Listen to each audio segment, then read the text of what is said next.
본문을 설교하고 해석하는 책들이 있고 말들이 있기 전에 내가 읽을 때 말이죠. 우리 교회 누군가가 생각이 나야 되고 우리 교회에서 했던 어떤 일이 생각이 나야 그게 정상이 되는 겁니다.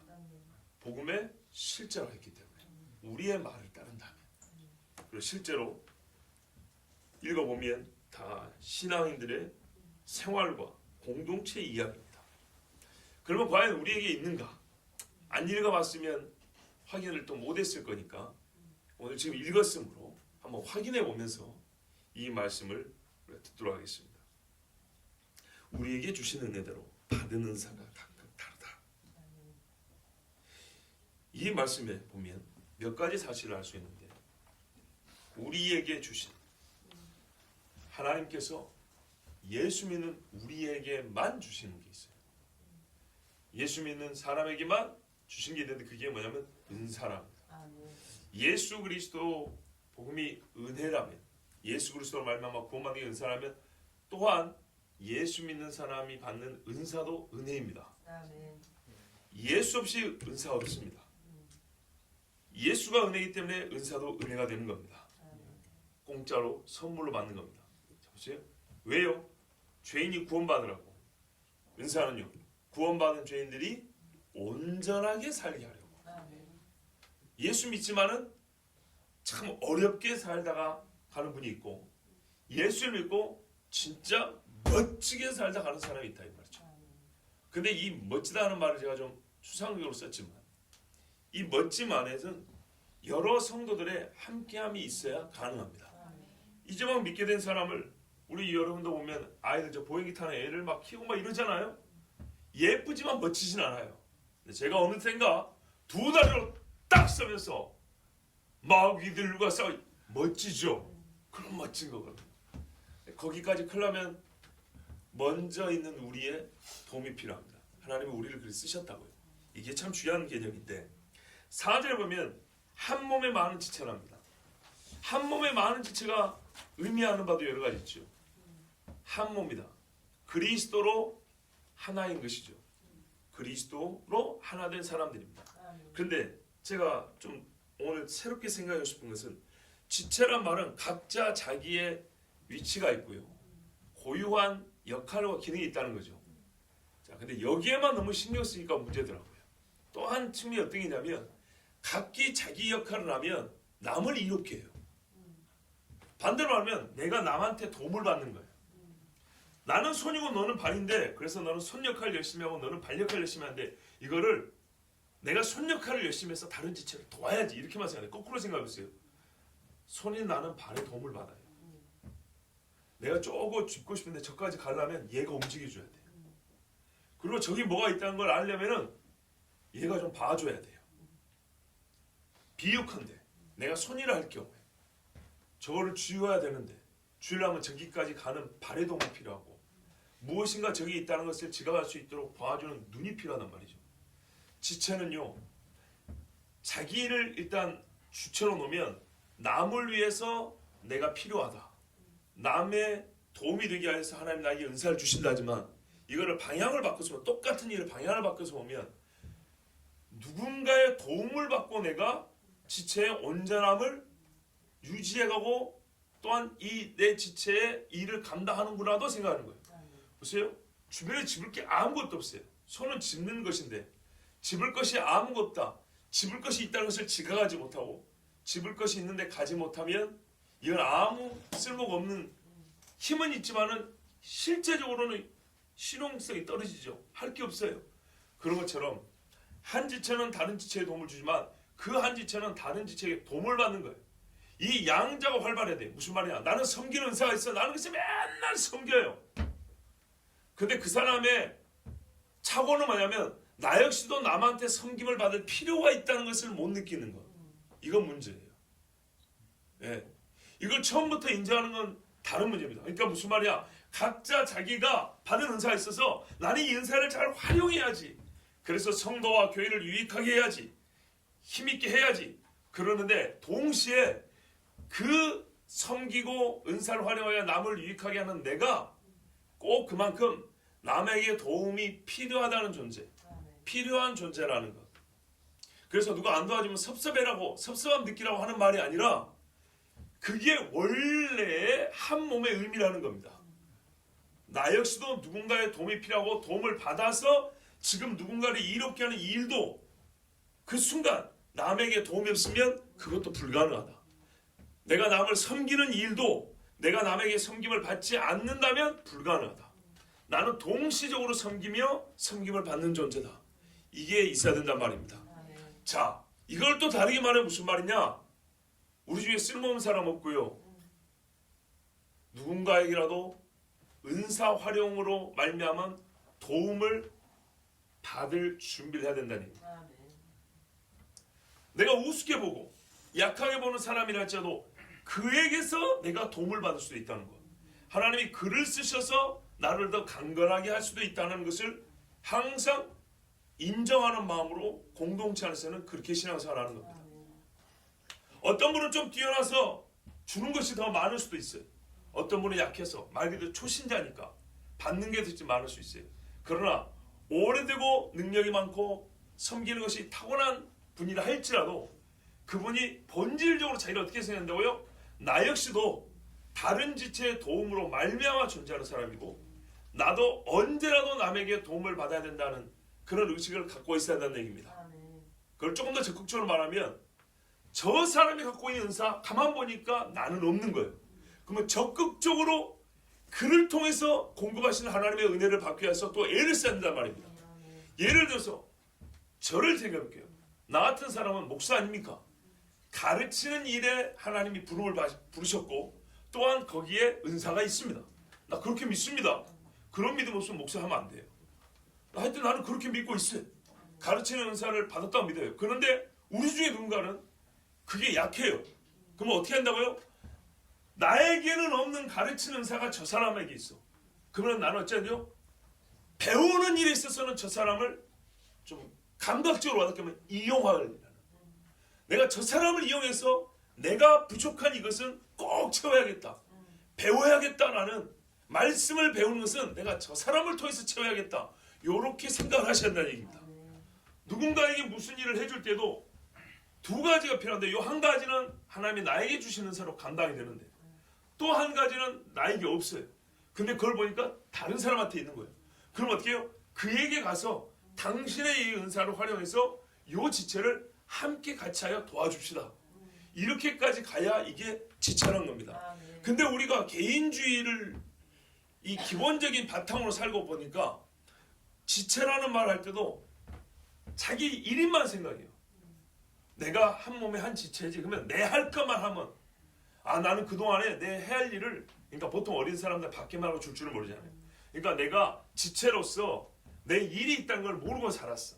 근데 이제는 말씀을 듣고 보니까 내가 한 몸의 지체구나, 내가 열심히 해야지 자기 할 일만 그냥 여기 딱 적용해, 내 할 일만 열심히 하는 이런 식으로 생각을 해요. 그것이 아니라 이 말입니다. 상호적이라는 얘기입니다. 그 상호적인 것은 자기 자신도 타인의 은사 활용에 혜택을 받는 사람, 타인이 은사를 활용하여서 나의 부족분을 채워야 한다는 것을 깨닫고 또는 그것을 적극적으로 활용하는 데까지 나아가야 합니다. 그러니까 우리 중에 어떤 사람의 은사가 훌륭한 걸, 어떤 이 은사가 훌륭한 걸 알면서도 그것을 방치하고 활용할 줄 모르는 것 역시도 내가 지체가 되지 못하는 거예요. 내게 주신 은사를 써서 남을 유익하게 하는 일을 게을리한 것도 지체가 되지 못한 거지만, 타인이 하나님이 그 은사를 저 사람에 준 것은 그 사람의 은사를 확대하여 극대화시켜서 이 공동체 전체를 유익하게 하려고 하는 것인데, 그 통로를 내가 열어줄 수 있고 그 계기를 내가 마련해줄 수 있는데도 불구하고 그것을 무시해버려요. 그냥 묵과해버린다고요. 그건 역시 문제가 있다 이 말입니다. 그럼 마치 몸의 어느 한 곳이 움직이지 않으면 괴사하듯이 썩듯이 그 은사는 활용되지 못하고 묵혀 없어져 버리는 거예요. 안타까운 일이죠. 이게 바로 성도 안에 서로 어떤 마음을 갖느냐에 따라 달라지는 겁니다. 피차 남을 나보다 낫게 여기고는 그냥 맹목적으로 겸손한 척하라고 하는 말이 아닙니다. 실제로 어떤 면에서는 그가 나보다 나은 게 있다고요. 그런 면에서는 어떻게 하라고? 적극적으로 당신 이걸로 훌륭하다 박수를 쳐주라는 얘기입니다. 집사님 그거 맞다, 잘했다고. 그거 이렇게 이참에는 그 은사, 당신이 갖고 있는 그 은사, 그 재능 이거 한번 써보자고. 이렇게 서로 적극적으로 활용하여서 공동체가, 왜 하나님이 그게 공동체에 쓰라고 준 거니까 하나님이 쓰라고 준 걸 내가 무시하지 말고 서로가 인정하고 활용하여서 한 지체, 몸 전체가 건강해져야 합니다. 자, 그래서 하나님은 우리에게 주신 은혜대로 한 사람도 은사를 못 받은 사람은 없습니다. 예수를 믿는 사람들이 모였을 때 10사람이든 1000사람이든 예수 믿는 사람이 모였을 때는 예수 믿는 은혜를 은사로 주신다면 하나님이 예수를 믿는 자로서 온전하게 살게 하기 때문에 그에게는 반드시 은사를 주시고 기존에 있던 게 있다면 그것이 더욱 활동성 있게 하십니다. 다만 다릅니다. 모든 사람이 똑같지는 않습니다. 그래서 이거는 옳고 그름의 문제는 아닙니다. 은사의 종류가 다르다는 것이 신앙의 수준의 문제도 아니고 옳고 그름의 문제는 아닙니다. 그러나 은사를 잘 사용하고 잘못 사용하는 것은 옳고 그름의 문제가 됩니다. 그래서 예수님이 게으르고 악하다고 얘기를 했지 않습니까? 먼저 한 몸에서 여러 지체가 있었다. 통일성. 그리고 이 모든 것은 전체에게 유익하다. 유기적인 성격. 그렇지만 다르다. 개념적으로는 다양성. 이것이 우리가 공동체 안에서 은사를 논할 때 생각해야 될 개념들입니다. 예를 들어줍니다. 혹 예언이면 믿음의 분수대로. 여기 6절부터 8절에 있는 은사는 전체 은사를 다 말하는 것은 아닙니다. 우리 에베소서에도 보면 은사가 있고 고린도전서에도 보면 은사가 있죠. 참 재밌습니다. 여기는 하나님이 주신 은사인데 또 한편에는 그리스도가 주신 은사가 되어 있고 또 한쪽에는 성령의 열매, 성령의 은사 이렇게 되어 있습니다. 삼위일체적으로 이렇게 되어 있습니다. 그리고 중복되는 것이 있고 서로 좀 다르게 표현된 은사들이 있습니다. 은사가 예를 들어서 10가지면 여기 한 7개, 여기 한 4개, 여기 한 5개 이렇게 하는데 그 중에 중첩되는 게 있고 중첩되지 않는 은사가 있단 말입니다.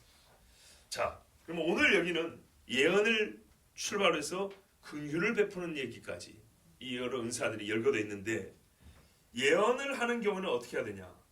믿음의 분수대로 하는 겁니다.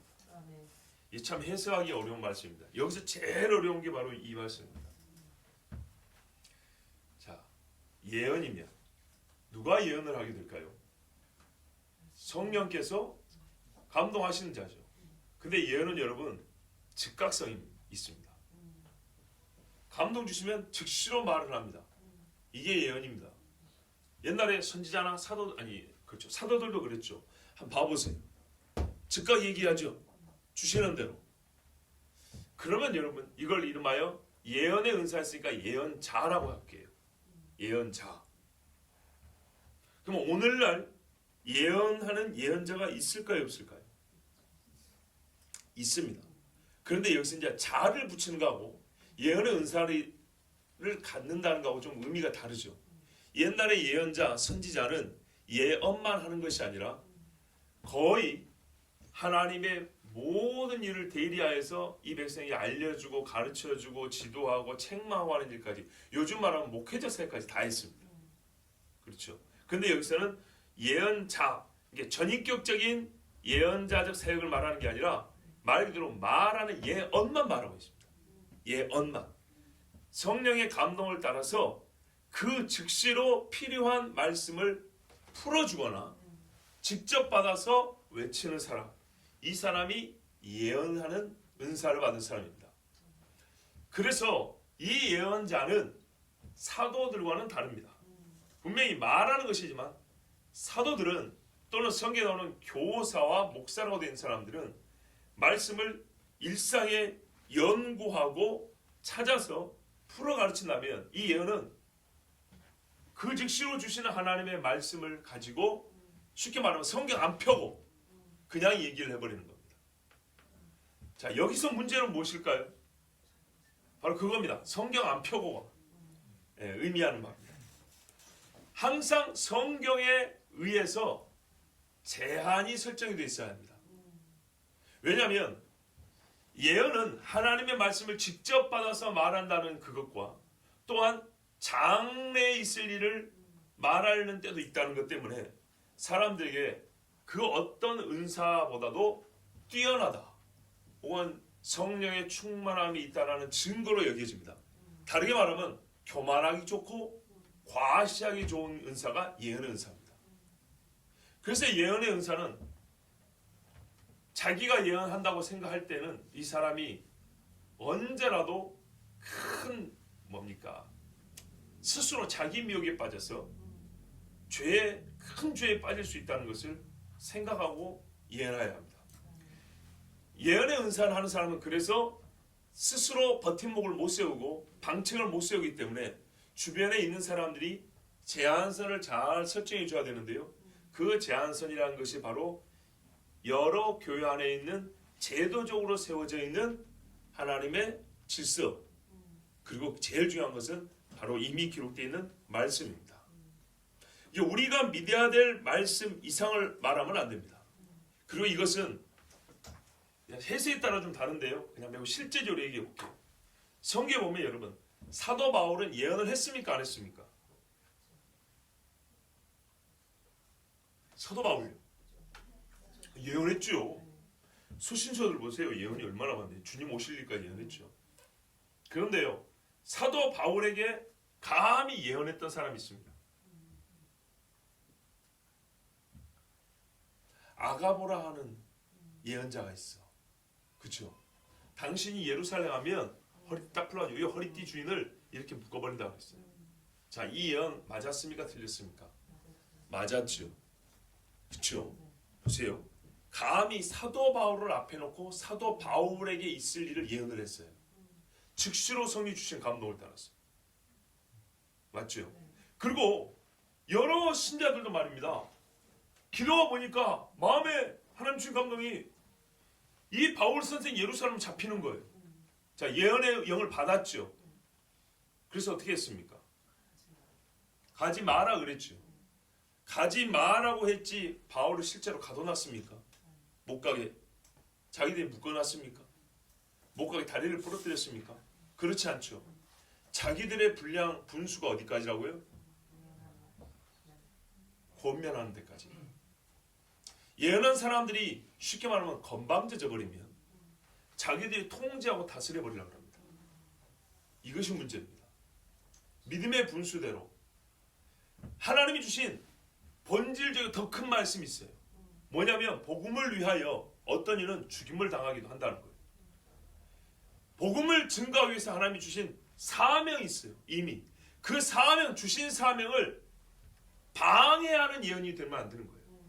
무슨 일이 있을 것까지를 말해주는 것이 예언자, 즉 예언의 은사를 받은 사람이 지금 받은 은사로 말하면 할 수 있는 말이지, 무슨 일이 있습니다까지가 그가 할 말이지, 내가 있습니다를 맞춘 사람이니까 지금부터 내 말 들어. 바울 선생 당신 지금부터 내 말 들어야 돼. 내 통제를 따라. 이거 아니라 그 말이에요. 아가보라든지 빌립의 처녀딸 5 예언하는 사람이라든지 여러 성도들은 바울을 제약하지 않았어요. 있을 일이 무엇이다고만 말했어요. 왜요? 하나님의 말씀은 뭐냐면 수많은 사람이 히브리서에도 보면 알지만 톱으로 켜고 목 잘려 죽고 순교한 사람이 이루 셀 수 없습니다. 그 사람들이 몰라서 그런 게 아닙니다. 있으리라 했지만은 그 있으리라는 것을 알지만은 하나님이 주신 사명을 행하여야 했기 때문에 그 사람들은 장래를 몰라서 아니라 그 예언에도 불구하고 죽었던 것입니다. 그러니까 예언하는 사람들은 자기가 믿음이 작아요. 나는 바울 선생의 순교를 원하지 않아. 알게 됐어. 이 사람 가면 잡혀 끌려가고 나중에 죽는다는 걸 알았어요. 그렇지만 내 믿음은 이 사람 순교를 원하지 않고 나는 죽을 수가 없어. 근데 이 사람은 뭐라 그래요? 잡혀갈지라도 나는 죽으리라 해요. 근데 내 믿음의 분량 가지고 어떻게 이 사람을 제약하면 어떻게 돼요? 나는 죽겠다는 사람인데 내가 믿음이 없어가지고 이 사람 못 죽게 하는 거라고요. 여기까지 예언자가 권한 행사를 하면 안 된다는 얘기입니다. 자기의 믿음의 분수대로, 자기의 믿음이 작으면 자기가 본 것과 들은 말씀을 자기 믿음 범위에서 얘기하면 되는 겁니다. 자기의 권한 안에서. 그러나 이 작은 믿음의 분수를, 그러니까는 내 믿음이 작잖아요. 작으면 그걸 작은 걸 인정하고 여기 안에 있었는데 더 큰 믿음을 가진 사람에게까지 이 작은 믿음을 가진 사람 주제에 예언과 나의 작은 믿음을 결합해서 믿음이 더 큰 사람을 제약하고 그 사람을 통제하고 그 사람을 움직이게 하려고 이렇게까지 나오면 안 되는 겁니다. 그는 오직 예언하는 일을 하는 것뿐이에요. 아가보는 흉년이 있으리라 해서 성도들이 어떻게 해요? 흉년을 피해 가든지 자기 믿음대로 흉년이 있지만은 여기서 굶더라도 교회를 지키든지 당신은 잡혀갈 것이요 해서 바울이 이참에 옛날에 다메섹 성에서 도망간 것처럼 이참에 환난을 피할 기회를 주든지 그건 바울의 선택. 아니면 바울이 내가 잡히더라도 나의 사명이 나의 달려갈 길이 가겠다 하든지 그것은 예언하는 자의 몫이 아니라는 겁니다. 이제 아시겠죠? 예. 그런데 보통 예언하는 사람이 예언의 은사는 없지만 믿음의 은사를 받은 사람을 통제하려고 하는 경우가 있고 예언하는 사람이 자기보다 훨씬 뛰어난 하나님의 성경 보면 지식의 은사가 있다고 했어요. 지식의 은사를 가진 사람까지 조종하려고 하는 경우가 있어요. 그러면 안 되는 거예요. 왜 유독 예언하는 사람이 이렇게 강조하냐? 아까 말씀드린 대로 우리 사람은 감각적인 존재이고 장래일을 안다는 것은 굉장히 큰 능력으로 여기기 때문에 예언의 은사를 가장 꼭대기에 놓고 다른 은사를 통제한다. 그러면 이게 한 몸에 여러 지체라는 이 기본적인 한 지체 개념이 없어져 버리는 거예요. 아시겠죠? 머리 외에 다른 지체는 높고 낮음 이렇게 보는 게 아니에요. 그런데 한 지체를 한 몸에 여러 지체를 해놓고 예언을 마치 두 번째 머리로 삼아버리는 일이 있다고요. 이렇게 가면 안 되는 겁니다. 자, 쉽게 말하면 그렇게 들으시면 되고 두 번째 섬기는 일이면 섬기는 일로. 자, 여러분 아마 생각이 이게 더 어렵다고 생각할 겁니다. 이게 무슨 말인가? 가르치는 자는 가르치는 일, 혹 위로하는 자는 위로하는 일로. 같은 말 반복 아닙니까? 그렇죠? 이게 더 해석하기 어렵죠. 어린아이 같이 해석하면 쉽습니다. 안 그래도 저는 마음의 기본 상태를 항상 겸손한다고 어린아이를 했는데 요 근래는요 성경 해석을 하는 데 있어서 어린아이를 항상 생각하면 너무 쉬운 거예요. 무슨 말이냐면 섬기는 일이면 섬기는 일이라고 그랬죠. 섬기는 것처럼 섬기라 그 말입니다. 예. 누가 섬기려고 하는데 막지 마라. 예. 섬기려고 할 우리 밥 먹을 때거든요. 제가 잘 쓰는 말이 뭐냐면 먹는 것처럼 먹어야 된다. 뭘 먹을 때는 먹는 것처럼. 라면 한 그릇을 끓여 먹어도 사람이 뭘 좀 차려서 먹는다. 딱 봐도 얘가 뭘 좀 먹는 걸 할 때 이렇게 해서 먹어야 된다. 많이 먹는다는 얘기가 아니고요. 정말 음식을 차림같이 차림에 맞게 그렇게 해가지고 먹어야 된다 이 말입니다. 사람이 개밥 먹듯이 먹을 수는 없다 이 말이죠. 섬기려고 할 것 같으면은 모양만 그렇게 하지 말고 참되게 섬기라 이 말입니다. 네. 누가 섬기는 은사를 받았으면 나 섬기는 은사가 좀 있어 이렇게 하지 말고 그런 말 안 해도 좋으니까 이렇게 하라 이 말입니다. 그러면 알아요. 그리고 실제로 섬김을 누군가가 실제로 받게 돼요. 이 말은 그 말이기도 합니다. 섬김은요 참 섬김이 아닌 이상 그 누구도 저 사람이 나를 섬겨준다는 것을 못 느낍니다. 맞지요? 모양만 취하는 섬김은 내가 정말로 그 사람에게서 섬김을 받았다는 느낌을 못 받고요. 그리고 그 사람은 자기가 섬김의 은사가 있다는 것을 스스로 증명하지도 못합니다. 그런데 정말로 섬기는 것처럼 섬겨버리면 그는 자기의 은사를 100% 활용하는 것이고 받는 사람은 진짜로 그가 이 은사가 있구나 하고 그것을 어떻게 해요? 완전하게 열매로서 받아 누림이 있는 것입니다. 교회 안에서 예를 들면 그런 겁니다. 각자가 섬기긴 해야 되겠지만 누군가가 섬기는 은사가 있을 때는요 그 사람이 섬길 수 있도록 기회도 줘야 되고요. 또 기회를 받은 사람은 진짜 섬기는 것처럼 섬겨야 됩니다. 그 섬김이 꼭 있어야만 하는 자리가 있고요. 꼭 섬김이 필요한 때가 있어요.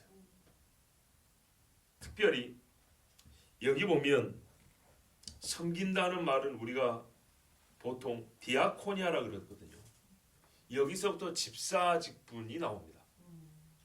교회에서 집사의 직분을 왜 만들었냐면 그 초대교회 7 집사라고 그러죠. 이분들이 구제하는 일에 앞장섭니다. 그렇죠? 이 뒤에 보면은 구제하는 일이 나오기도 하지만은 이 섬기는 일이라는 것은 전반적으로 교회 봉사를 하고 성도들의 필요를 도와주는 사람들. 요 사람들이 보통 집사의 직분을 맡은 사람들이고, 집사의 직분을 맡은 사람은 정말 섬기는 것처럼 섬겨야 합니다. 자, 가르치는 자는 역시 가르치는 일로 그랬습니다. 보통 이 말씀은 교사와 목사에게 해당되는 이야기입니다. 오늘 이 은사를 보면 크게 두 부류 나는데요. 말로 하는 은사하고 몸으로 하는 은사 이렇게 나뉘어요. 그렇죠? 보통 이렇게 나눴는데, 저기 뒤에 가면은 교회 선지자가 있고 사도들도 있고 목사와 교사 있고 이러는데, 목사와 교사는 거의 한 묶음으로 묶어져 있습니다. 그렇게 되어 있습니다. 가르치는 사람들은 가르치는 일로 자기 은사를 활용하라 그랬습니다. 가르치는 사람이 가르치려면 뭐가 있어야 될까요? 자, 먼저 이거는 나 자신을 돌아봐야 됩니다. 내가 가르치는 은사가 있다는 걸 알았어요. 말하면 너와 내가 똑같이 선생님한테 하나를 배웠는데 이 사람은 그 하나 받은 걸 남한테 전달을 못해. 근데 나는 전달하면 2개, 3개가 나와버려요. 그럼 어떻게 되죠? 아, 나에게 가르치는 은사를 주셨구나, 이렇게 생각할 수 있죠. 자, 그러면 이 사람은 어떻게 해야 될까요? 더 배워야 되죠. 그렇지 않아도 남보다 뛰어난 은사가 있어요. 그럴 때 이러면 안 되는 거예요. 너는 하나 배워서 하나도 전달을 못해. 근데 나는 하나 배우면 2개, 3개를 말할 수 있어. 그러면 네 2배, 3배의 노력할 동안에 나는 놀아도 되겠네, 이러면 안 되는 거죠. 왜 은사를 주냐면 진짜 말 그대로 이 사람이 하나 배워서 하나 전달하면 나는 하나면 2개, 3개 말하죠. 그럼 내가 10개를 배우면 20개, 30개를 말할 수 있겠죠. 내가 100을 배우면 200, 300을 말할 수 있겠죠. 그러면 하나님은 교회에게 2개, 3개가 필요하다고 말씀하잖아요. 너에게는 몇백 개가 필요하다고 말한다고요. 그러면 은사가 없는 사람한테 맡기면 평생을 해도 10개도 못 채우고 죽어요. 근데 은사가 있는 사람한테 맡기면요, 1년이면 100을 채우고요, 2년이면 200, 300을 채워내볼 수 있어요. 그럼 어떻게 되죠? 이 사람은 그것을 알았다면, 이 공동체에 하나님이 채우라고 한 분량이 이만한 줄 알았어요. 그런데 다른 사람 5명이 달라붙어 10년을 해도 이만큼, 주먹만큼밖에 못하는데 나 한 사람이 열심을 내면 1년만 해도 이만큼 해낼 수 있어요. 그런 은사를 받았다고 믿는다면, 그게 또 공동체 안에서 증명됐다면 그때로부터 이 사람은 더 배워야 되는 거예요. 섬기는 사람이 섬기려면 어떻게 될까요? 돈도 모아야 되는 거예요. 내가 섬길 때는 정말 누가 봐도 그 섬김에 가치가 있다 그러고, 내가 섬길 때는 그 섬김의 효과, 즉 섬김을 정말 내가 받았다고 사람들이 이렇게 체감을 한다 이 말이죠. 그러면 그 사람은 어떻게 해요? 섬기기 위해서 준비를 하겠죠. 나는 뭐 없는 데서 해도 그냥 막 섬김을 받아버리니까 나는 그냥 게을르고 남들이 10개 준비할 때 나는 준비 안 해요. 그렇지 않아요. 마찬가지예요. 가르치는 은사가 있는 사람은 더 준비해야 되는 거예요. 더 준비해서 나는 안 해도 2배, 3배인데 있다고 생각하면 안 되고 내가 준비하면 300배, 1000배가 된다, 이런 생각을 가지고 준비를 하는 겁니다. 이렇게 준비를 해서 가르치는 일을 부지런히 해야 되는 겁니다. 그러면 그 중에 또 생각해보세요. 내가 1000을 가르쳐놨어요. 그러면 그 중에 또 가르치는 은사를 받은 사람이 있겠죠. 그럼 걔가 이제 나중에 10,000을 하는 거예요. 너희 중에 하나가 100을 당하고 100이 10,000을 이겨낸다 그랬죠. 이렇게 은사가 증폭되어서 열매를 맺을 수 있도록 그렇게 해야 합니다. 그럼 가르치는 자는 가르치는 어떻게 하라고요? 여기서 생략된 말이 있다면 열심히 부지런히 하라는 이 말입니다. 가르치는 은사를 받았으면 그 은사를 활용하는 일에 모든 일보다 열심을 해야 된다는 얘기입니다. 그리고 이 가르치는 일이 방해되지 않도록 또 자기 자신이 조심해야 되겠죠. 왜냐하면 가르침은 말로 하는 것이기 때문에 말에 빌미가 잡히거나 또는 방해받을 수 있는 것이 행위에서 나타날 수 있습니다. 말은 옳은데 행위가 거기 못 따라주면 가르치는 일이 차단당할 수 있습니다. 그래서 이 사람은 가르치는 은사를 받은 사람은 가르치는 일로 자기 은사가 나타나야 되기 때문에 그와 가르치는 일이 되기 위해서는 가르치는 일이 방해받지 않도록 자기 자신을 잘 돌아봐야 됩니다. 자, 혹 위로하는 자면 위로하는 일로. 제가 거의 같은 패턴인데 약간씩 설명을 다르게 하죠. 예. 그 말은 자, 여러분 봐보세요. A는 A로 이렇게 말을 했어요. 그러면은 섬김과 가르침과 위로는 전부 다 같게 설명하면 돼요. A는 A니까 같은 패턴을 설명하는데 제가 약간씩 설명을 다르게 합니다. 아까 섬기는 것을 설교할 때하고 가르치는 것을 설교할 때 좀 다르죠. 섬기면 섬김이고 가르치면 가르침인데 그걸 풀이할 때 조금 다른 방향에서 설교했죠. 예. 마지막으로 위로하는 자도 약간 다른 방향에서 말씀을 드립니다. 그러니까 앞에 것들도 그대로 해당이 됩니다. 왜? A는 A니까 앞에 두 가지 설교 때 해당이 되지만 위로하는 것을 조금 이제 좀 또 다른 방향에서 같은 패턴이지만 말씀을 전하면 성경에 위로하는 자로 가장 유명한 사람이 누구냐면 바나바입니다. 바나바. 바울이 바나바보다 조금 못한 게 있는데 바로 그게 위로입니다. 위로가 약합니다. 바울이. 예를 들면 어디서 나타나면 물론 이게 경계선이 좀 모호합니다. 사도들은 예언하는 능력도 있지만 사도의 직분을 받은 사람이죠. 그렇죠. 그러니까는 어떤 한 사람이 여러 가지 은사를 받을 수도 있고 또 그 은사가 하나의 직분화될 수 있습니다. 그런데 바울도 여러 은사를 받았고 또 뭐 귀한 직분을 감당을 했지만 없는 건 아니지만 상대적으로 바나바에 비해서는 위로하는 게 좀 약한데 그게 어디서 나타나면 마가 요한을 데리고 갈 것이냐 말 것이냐 여기서 나타납니다. 위로하는 자는 많이 필요한 게 뭐냐면 상대방의 약함을 보고 그 약함을 채워주는 것뿐만 아니라 인내하고요. 그죠? 그리고 그 사람이 갖고 있는 이후에 있을 일에 대한 바라보는 어떤 그런 이 잠재력을 바라보는 눈도 좀 필요합니다. 이 사람이 지금 당장 위로를 받고 난 다음에 그냥 슬픔만 겨우 이겨내는 정도로 끝나는 게 아니라 이 사람이 현재의 부족함과 슬픔을 이겨내고 강건한 자로 서기까지 상당히 많은 시간이 필요합니다. 그래서 위로는 매우 끈기 있는 사람이 위로자가 될 수 있습니다. 그리고 그 위로의 결과에 대하여 누구보다도 저 표현상 낙관적이고 소망적인 시각을 갖고 있는 사람들, 이런 사람들이 참 위로자가 될 수 있습니다. 그런 면에서 보면 바나바는 바울보다 훌륭합니다. 실제 결과도 그렇습니다. 엄밀히 말하면 마가가 나중에 훌륭한 사람이 되어서 바울이 그를 보고 싶다 그럽니다. 데리고 오라 그러죠. 근데 그 훌륭한 사람으로 키우는 일은 바나바가 해놓고 준 겁니다. 참 모자란 놈이었을 때 바나바가 끝까지 붙들었고요. 그 모자란 놈을 훌륭한 놈으로 만들어 놓으니까 그것을 보고 바울이 와 마가가 저렇게 컸네. 걔 좀 데리고 와라 이랬다고요. 그렇죠. 바울이 바라보는 훌륭한 마가는 그 모자랬을 때 그를 버리지 않고 붙들어줬던 바나바가 키워놓은 것입니다. 이게 바로 위로하는 자의 위로를 우리가 가장 성경에서 실제적으로 배울 수 있는 케이스입니다. 바울의 경우도 마찬가지입니다. 다른 사도들이 훌륭한 은사가 있었고 능력이 있었지만 바울, 사울이라고 불렸던 이 청년에 대하여 바라보는 시각이 바나바만 못했습니다.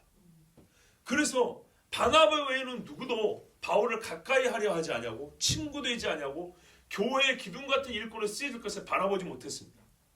일단 데리고 와야 될 거 아닙니까? 근데 누구도 데려올 생각도 하지 않았고 함께 하려고 생각하지 않았습니다. 바울은 외로웠습니다. 예수 그리스도의 음성까지 들었는데도 불구하고 교회가 나를 요즘 말로 하면 왕따한 거예요. 왕따. 어디도 발붙일 곳이 없는 거예요. 그리스도의 교회가 나를 받아주지 않아요. 그랬을 때 바나바가 어디로 왔습니까? 교회에서 열심히 일하고 있는 바울을 찾아갔지요? 아니죠. 고향 갖고 천막 만들고 있는 애를 찾아갔어요. 보세요. 여러분 한번 생각해 보세요. 바울 같은 사람이 고향에서 천막을 만들고 있어야 되겠습니까? 아니죠. 누가 봐도 아니죠. 바로 그거거든요. 안타깝지만 다른 사도들은 훌렸지만 그것은 보지 못했어요. 바울을 고향에서 천막이나 만든 사람으로 인생을 망치한다고 절대 그러면 안 된다고 생각한 사람이 바나바였다고요. 그래서 거기까지 찾아가서 당신이 하나님께 받은 은혜와 은사를 생각하라. 네가 여기서 네 고향에서 천막이나 만들면서 동네 사람이나 전도하고 이럴 것이 아니고 너는 하나님께 이방인의 그릇으로 너 그렇게 부름받았다면서. 근데 왜 여기 있어? 그럼 바울하고 할 수 있는 말이 뭐겠어요? 내가 원하지 않아서가 아니라 누구도 나를 인정해주지 아니하고 나와 함께하고 싶어하냐. 말하자면 교회가 나를 받아주지 않는데 내가 어떻게 교회 안에서 사역할 수 있겠냐. 나는 어쩔 수 없이 고향에서 천막을 만들 수밖에 없다. 이러지 않았겠습니까? 그래서 형식적 차원에서 말하면 교회가 받아주지 않아서 교회 밖에 있는 바울을 교회 안으로 다시 데리고 온 사람이 바나바입니다. 여기까지가 위로자의 하는 일입니다. 위로의 은사를 받는 사람이 하는 일입니다. 구제하는 자는 성실함으로. 구제하는 자는 성실함 해야 되겠죠. 당연한 일이죠. 좋은 것만 갖다 붙여놓으면 말 되지요. 그런데 여러분, 구제하려면 이제 여기야말로 진짜로 이게 중요한 건데요. 이건 특별히 물질 사역입니다. 아까 섬기는 사역은 땀 흘려서 하는 섬김도 있지만 구제는 물질입니다. 물질이 필요합니다. 우리가 조심해야 할 게 뭐냐면 물질 또는 이렇게 섬김을 얘기하면 오히려 이것을 비영적으로 또는 좀 수준 낮은 교회 생활로 생각하는 경우가 있어요. 그렇지 않습니다. 하나님께서 거룩한 일에 쓰고자 하는 데는 몸도 있고 지식만 있는 게 아니라 물질도 쓰고 기술도 씁니다. 성전을 짓는 사람들은 얼마나 잘 만드는 망치 소리 하나 안 들렸답니다. 저 밖에서 설계대로 돌을 잘라왔다 그랬습니다. 잘라와서 맞추기만 할 정도라 그랬습니다. 그래서 성전 지을 때 망치 소리, 못 박는 소리 안 났다고 그랬습니다. 다듬을 필요 없었어요. 그냥 조립만 하면 될 정도였어요. 그렇게 치밀했어요. 오히려 말이죠. 성전 지을 때 최고의 기술자로 쓰임받던 사람은 드로왕 히람의 종들이었습니다. 재미있죠? 하나님이 그렇게도 쓴다고요. 자, 구제하는 자는 성실함으로 하나님 앞에 돈이 있고 또는 물질로 남을 공급하여 이롭게 하는 사람이 필요하고요. 그리고 이 일을 맡은 사람은 진짜 너무 정말 좀 속되다고 여러분 오해할 수 있는데요. 돈 부지런히 벌어야 됩니다. 그 사람은 예배 안 드려도 된다는 얘기가 아닙니다. 은사 활용을 얘기하는 겁니다. 하나님을 섬기는 아주 직접적인 예배를 지금 얘기하는 게 아니고 은사의 측면에서만 얘기하는 겁니다. 내가 만약에요 남을 가르친 사람 아까 뭐라 하라 그랬어요? 부지런히 연구하고 공부하라 그랬죠. 남을 섬기는 데 힘쓸 수 있는 사람 어떻게 한다고요? 땀을 흘리면서 남들이 생각하지 못한 걸 찾아다니면서 고치고 닦고 밀어주고 끌어주고 이런 일을 해야 되죠. 구제하는 사람은요 남들이 생각하지 않는 데를 도움이 필요한 사람 이렇게 볼 수 있어야 됩니다. 이런 일에 스스로 훈련을 해야 됩니다. 누가 도움이 필요한가? 은밀하게 어떻게 도와줄까? 똑같은 도움을 줘도 어떤 사람이 이만큼 도움을 주고도 이만큼 나팔을 부는 사람이 있는데 은사가 있는 이 사람은 성실한 이 사람은요 이만큼 도와주고도 소리가 안 나요. 이렇게 할 수 있도록 항상 준비해야 됩니다. 물질을 준비하고 그 물질을 가장 지혜롭게 적시에 적절하게 적합한 대상에게 공급하는 것을 늘 준비하고 생각하고 하나님 앞에 지혜를 구하는 여기까지가 됩니다. 그러니까 보통 구제하는 자는 성실하니까 그냥 돈만 열심히 벌어가지고 그냥 막 야야 이러면 안 되는 거예요. 제가 이런 분 봤어요. 정말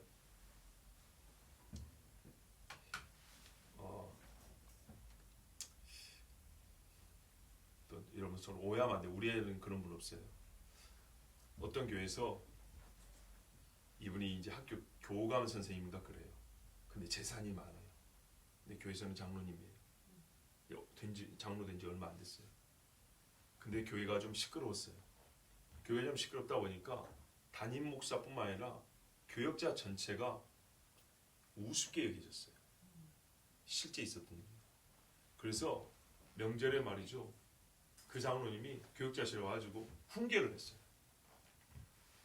신임 장로인데 훈계를 했어요. 교역자들 안 돼서 훈계를 한 다음에 뭐 추석이고 그런데 내가 용돈을 좀 줄까 뭐 이런 식으로 지갑을 딱 꺼내갖고 이라고 이렇게 나눠줬어요. 그렇죠. 여러분 고개 흔드셨죠. 이러면 안 되겠죠. 자,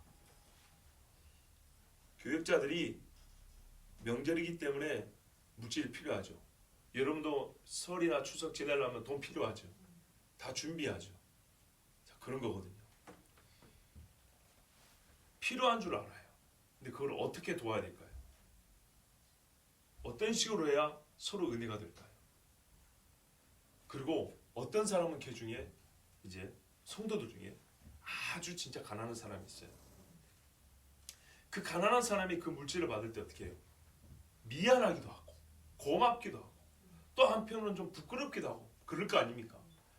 그런 감정들을 최소화할 수 있는 방법을 써야 돼요. 그렇죠. 관계에 따라 정말 아무 말 안 해주는 방법이 될 수 있겠고 또 관계에 따라 별일 아니지 에이 이렇게 막 별일 아닌 것처럼 친구끼리도 같이 밥을 먹으러 하는데 얘는 라면 한 그릇 살 돈이 없어요. 나는 호텔 뷔페도 가서 먹을 수 있어. 그럼 어떻게 해요? 그 차이를 생각할 수 있는 시간을 많이 갖지 않고 찰나로 지나갈 수 있도록 그 경제적인 갭에 대하여 그 생각할 시간을 많이 주지 않고 무슨 말인지 알겠죠? 막 1시간 내내 좀 있으면 밥 먹어야 돼. 난 돈도 없고. 이런 생각을 오래 갖지 않고 빨리 이런 생각 지나쳐버리고 함께 즐거운 식탁을 할 수 있도록 뭔가 좀 궁리가 좀 필요하겠죠. 같이 안 먹으려면 몰라도 이런 식의 지혜를 활용하는 것도 구제하는 사람에게 필요합니다. 매우 실제적입니다. 그렇다 하더라도 때로는 좀 자존심 상할 수도 있고 때로는 좀 잠깐 자기가 좀 뭐 했다고 의심될 수도 있어요. 그렇지만 이것이 사람의 기본 본성이기 때문에 그런 것들을 최소화할 수 있을 정도로 구제하는 은사인 사람은 성실하게 준비해야 됩니다. 그리고 물질도 아껴놔야 됩니다. 예, 우리 저기 찬양대나 찬양팀이라 보면 미리 연습하죠. 이런 것처럼 물질을 미리 준비해 놓는 이거는 기본으로 갖추고 있어야 합니다. 이 성실함입니다. 다스리는 자는 부지런함으로. 예, 이것은 실제로 아까 섬기는 자라고 할 때 왜 섬기는 자를 집사를 얘기할 수 있었냐면 은사를 말하는 장이 여기 외에도 들어있다 그랬지 않습니까? 그래서 우리가 교차 체크한다 그러죠? 크로스 체크한다 그러죠? 이렇게 해보면 섬기는 사람은 이건 교회 이야기이기 때문에 실제로 지금 집사를 대상으로 하는 말이구나 이렇게 알 수가 있는 겁니다. 그러면 여기서 다스리는 자는 누군가요? 그렇죠. 목사와 장로 이야기입니다. 성경의 표현하면 감독을 얘기하는 겁니다. 다스리는 자리에 있는 사람은 부지런함으로 해야 한다 합니다. 다스리는 자는 하나님께서 특별히 보통 보면 또 임명을 하십니다. 이 은사가 제도와 직분과 연관되어 있습니다. 그래서 그 제도권이라고 그러죠. 그 제도권이 주는 힘이 있고요. 직분이 주어졌기 때문에 질서상 상위 포지션입니다. 그렇죠. 이런 분들은 부지런하게 일을 해야 한답니다. 자, 여기 보면 우리가 다스리는 자는 겸손함으로 이거 말이 되겠죠. 다스리는 자는 때로 절제도 필요하다 이렇게 되겠죠. 그런데 의외로 다스리는 자는 부지런함이라고 했습니다. 제가 오늘은 좀 일단 또 이렇게 말씀드리고 혹시 부족분 있으면 다음에 또 한번 말씀을 전할 수 있다고 생각합니다. 왜냐하면 어떤 분들이 있어요. 재직 세미나라는 우리가 표현을 옛날에 많이 썼어요. 연초가 되면 교회 직분자들 재직들 모아놓고 본교회 목사는 말하기 좀 곤란하니까 타교회 목사 부르다가 막 그냥 나무라고 막 예배도 똑바로 안 들고 헌금도 안 한다 그러지요. 또 타교회 목사가 하죠. 당신들 담임 목사 다 섬겨 막 그러잖아요. 그런 이야기를 의뢰에 들었단 말이죠. 그런데 때로는 그게 너무 없다 보니까 필요하다라는 의견이 있었어요. 제가 남의 손 빌리지 않고 제가 이 말씀 6절에서 8절 말씀 가지고 재직 세미나 비슷하게 또 저는 충분히 이 말씀으로 전할 수 있다고 봅니다. 그래서 필요하다면 한 번 더 이 말씀을 조금 더 깊이 들여다볼 건데요. 자, 오늘 보세요. 여기 다 나옵니다. 직분자들. 자, 섬기는 자가 집사이고 가르치는 자 목사 교사이고 다스리는 자 장로 이야기했습니다. 자, 왜 그러냐? 다스리는 자에게 필요한 덕목이 여러 가지가 있겠지만 이거는 그 다스림이 되기 위하여 필요한 소양과 준비 태세를 얘기합니다. 그렇죠. 구제하는 자는 성실함으로. 그러니까 앞에 것들은 A는 A라고 그래서 그것이 그것 되게 하라는 얘기인데 구제부터는 어떻게 하냐면 그것이 그것 되기 위한 실제적인 준비상을 함께 말해주는 거거든요.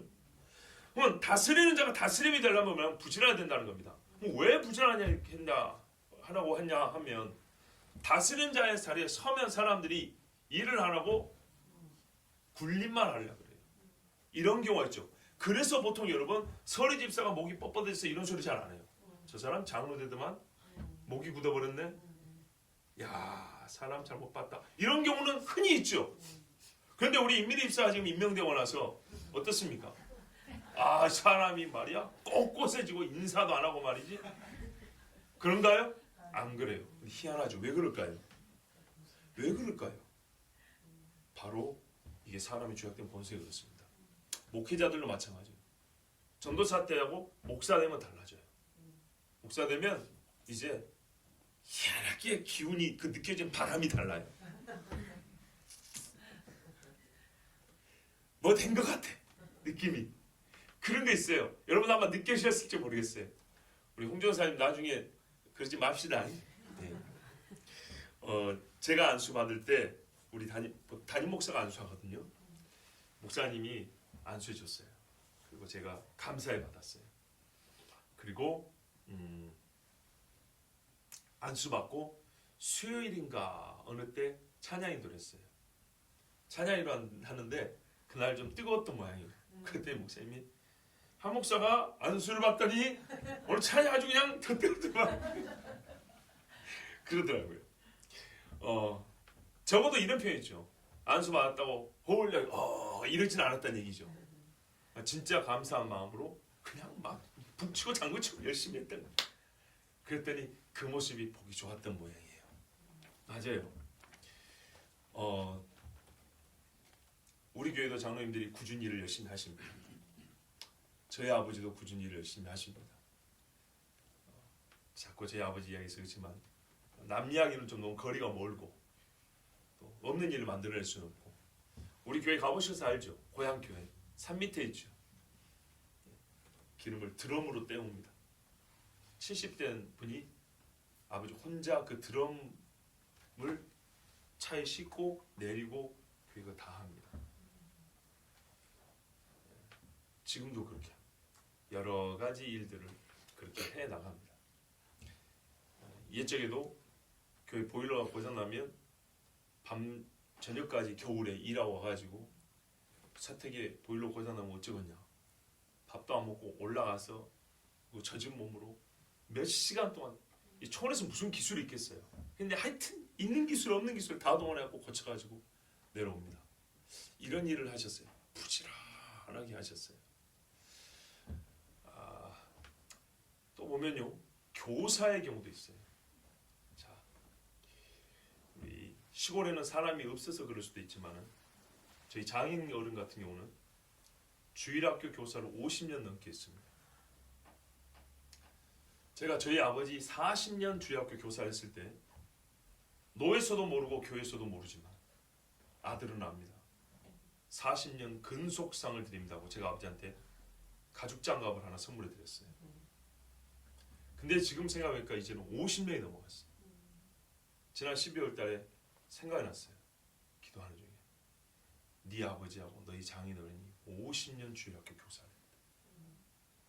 하나님이 알고 계세요. 하나님이 갚아주십니다. 그런데요 아들인 나는 어떻게 했어요? 아들이 알아줍니다. 아버지 50년 근속상. 장인어른 아버님 50년 넘었어요. 장인어른. 저희 아버지는 한 50년 하고 17살 때부터 교사하고 2017년부터 애들이 없어져 버렸어요. 촌에. 이번에 알았네요. 애들이 없어져고 주일학교가 없어져 버렸어요. 저희보다 나이가 많은 세대부터 해가지고 저보다 한참 어린 애들까지 조그만 애들까지 지금 이제 청년된 애들까지 할아버지 교사 가르쳤어요. 60 넘은 교사가. 이라고 키워놨어요. 그 애들이 촌에 제가 가끔 이제 커서 가서 보면요. 애들이 장로님 배우고 쫓아다녀요. 부지런해요. 이 영혼들을 돌보고 그 애들 막 전도하고 하나님의 말씀으로 막 얼마나 저보다 제 아버지는 좀 부드러워요. 저는 말이 좀 굳고 더 강한데 아버지는 조금 더 가늘고 조금 더 나긋나긋해요. 저보다. 그래서 애들한테 얼마나 인기가 좋죠. 애들을 막 그렇게 가르쳤어요. 하나님 주신 감독 그래서 두 아버님께 참 이런 거는 얘기해도 그냥 덕이 되기 위해서 말씀드려서 하나님 주신 감동이 그러면 내가 어째서 양복 한 벌씩 해 입으십시오 하고 돈을 보내드렸어요. 직접 사드릴 수는 없고 뭐니까. 글쎄요. 50년 근속사입니다. 하나님께서 알아주십니다. 그러니까 부모님이 너희나 먹고 살지 뭐하러 돈을 보내냐. 이제 이게 부모 마음이에요. 그런데 의미가 중요해요. 뭐라고요? 50년 동안 어린아이들을 가르친 일에 대하여 하나님이 알고 이 아들이 합니다. 이 말에 고맙다. 그리고 받았단 말이죠. 여러분, 이야기의 초점을 저한테 두지 마시고요. 보세요. 다스리는 자가 부지런함으로, 다스림을 부지런함으로 게으르고 가만히 앉아있는 것이 아니라 전부터 해오던 일을 그 자리가 높아가고 지위와 포지션이 올라가지만 여전하게 성실하면 어떻게 해요? 하나님이 아시고 또한 하나님의 사람들이 알아요. 때가 되면, 정말 중요한 때가 되면 다 보게 하시고 듣게 하셔서 생각만 해도 은혜가 돼요. 여러분 은혜 안 됩니까? 20살도 안 될 때부터, 두 분 다 마찬가지예요. 20살도 안 될 때부터 시골에서 어린아이들, 자기 후배들을, 그러니까 동네 동생들부터 가르치기 시작해서 나중에는 자기 손자보다 어린애들을 가르치고 있는 거예요. 은혜가 안 됩니까? 그 밑에서 자란 애들이 얼마예요? 요셉이 므낫세 아이들 4대를 키웠다고 했죠. 욥도 그 자녀의 자녀를 키웠다고 했죠. 이렇게 교회 와서 키워납니다. 얼마나 아름답습니다. 다스리는 자는요, 다스림이 아니고요, 다스리는 자는 부지런해야 된다. 그러면 그 다스림이요 훨씬 더 빛이 날 뿐만 아니라요 강력해져요. 의로운 일에 손을 뻗으면요, 손은 하나인데 돕는 일들로 있어가지고 손이 막 10개 100개 더 일을 해요. 얼마나 멋지 일하니 봅니다. 긍휼을 베푸는 자는 즐거움을 할 것입니다. 긍휼, 여러분 처음에는 좋아요. 이게요 횟수가 많아지면 어떻게 되는 것입니까? 지겹고 별 낙도 없고 지쳐만 가는 게 긍휼을 베푸는 거예요. 그렇죠? 소위 우리말로 한도 끝도 없어요. 제가 오늘 아주 그냥 현실적인 이야기만 해요. 한도 끝도 없어요. 그래서 즐거움이 별로 없어요. 우리 여기 밑에도 사람들이 많이 찾아오는데 솔직히 별로 안 즐거워요. 그리고 때로는 말도 안 되는 소리를 낸다고 해요. 속아주는 거죠. 또 하나는 애들이 있으니까 걱정이 되는 거예요. 혹시 우리 없을 때 와서 문 열어다. 그런 경우도 있어요. 전에 한 번은 우리 집사람한테는 현관문 열고 뭐 달라고 뭐 했는데 이제 이리저리 했고 조금 뭐 안 됐나 봐요. 근데 문을 못 닫게 발을 딱 대는 거예요. 여러분 제가 없었어요. 생각을 해보세요. 여인 혼자 있고 애들끼리 있는데 남자가 와서 문 못 닫게 발 딱 끼워놔 버렸어요. 벌써 그때부터 여러분 등골이 오싹해지죠. 즐거움이 됩니까? 아니요. 어떤 경우는요 긍휼을 베풀어주고 옷도 주고 먹을 것도 줘도 사람이 배신하고 등에 칼 꼽는 사람들이 있어요. 즐거움으로 안 돼요. 그러다 보면 어떻게 되냐면 그 사람이 아니라 또 다른 긍휼을 베풀어야 할 사람한테 손이 안 가요. 그렇죠. 그래서 이 경우는 즐거움이 필요하지만 특별히 이건 하나님께 간구도 필요한 거예요. 나머지 은사가 간구 없애는 게 아니라 제가 조금씩 지금 다른 각도에서 지금 말씀드립니다. 다 간구가 필요하죠. 은사가 은사되기 위해서. 근데 즐거움은요, 이건 순전히 진짜 철저히 이거는 감정적인 문제를 지금 얘기하고 있어요. 그렇죠? 사람의 됨됨이와 품성과 인격과는 조금 다르게 이건 감정적인 문제예요. 감정적인 문제는요, 자극은 똑같이 와요. 인격이 좀 훌륭한 사람이 이 감정을 좀 컨트롤할 수 있는 것이고 인격이 조금 부정한 사람이 이걸 확 드러내는 건 이 차이가 있지만 느끼는 감정 자체는 거의 똑같이 와요. 무슨 말하면 이 긍휼을 베푸는 사람의 인격의 수준 여하를 불문하고 즐거움이 사라져버린다 이 말입니다. 긍휼을 베풀다 보면 희한하게 더 즐거워지는 게 아니라 보통의 사람의 경우는 즐거움이 없어져 버려요. 그래서 근데 이 일은 즐거움이 없이 되면 외식이 되어버린 거예요. 자기 자랑이 되어버린단 말이죠. 그래서 의미가 없어져 버려요. 하나님이 안 받아요. 그러면 이 사람의 정말 순전한 마음으로 일어나는 이 즐거움 있게 사는 뭐야 되겠어요? 감정적인 문제니까 제일 약한 부분이니까 하나님 앞에 특별히 이런 분들은 기도해야 돼요. 긍휼을 베푸는 사람들은 때로 그래요. 저 사람 몰라요. 긍휼 베풀어줘도 몰라. 그럴 때 사람도 실족할 수 있어요. 그래서 긍휼을 베푸는 사람은 하나님 앞에 하나님 제가 내가 실족하지 않냐고 실망하지 않고 즐거움을 할 수 있도록 내 마음을 다스려 주세요 라고 이렇게 기도하는 것이 옳고 지혜롭습니다. 오늘 말씀에 참 재밌습니다. 여러 가지 은사를 말씀하면서 은사를 가진 자야 어떻게 하라라고 말을 합니다. 그죠? 결국에 하라입니다. 그래서 그 은사를 바르게 활용하여 온 지체를 온전하게 하라는 겁니다. 그런데 희한하죠. 그 하라의 내용이 성격이 조금씩 다 다릅니다. 어떤 거는 보면은 마음의 깊은 것을 말하는 것 같기도 하고, 어떤 것은 감정적인 문제를 얘기하고, 그죠?